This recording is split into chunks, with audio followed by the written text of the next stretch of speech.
سايفون برو. لو مهتم بجديد ومفيد في عالم التطبيقات اشترك في قناتي وأنا هقولك وظيفة كل تطبيق، مزايا وعيوب. سايفون برو تطبيق محمله 100 مليون مستخدم. سايفون برو تطبيق بيسهل حياتك عن طريق ال VPN. يعني جاي تفتح أي خبر بيقولك تأكد من اتصالك بالإنترنت، تعرف إن أنت محتاج VPN.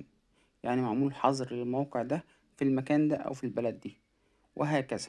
بقيت اي موقع، اي ابلكيشن، اي تطبيق عايز تحمل لعبة يقولك غير مخصصة لبلدك، كل ده واكتر. سايفون برو بيفتح كل المحظور او المحجوز عليه. كمان سايفون برو في نسخة منه للكمبيوتر، وسايفون برو في منه نسخة للموبايل.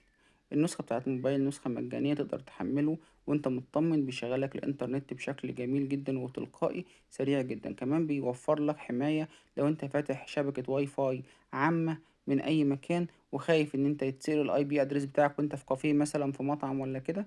السايفون برو بيغير الاي بي ادرس بتاعك في المكان اللي انت فيه، فما حدش يقدر يخترق تليفونك.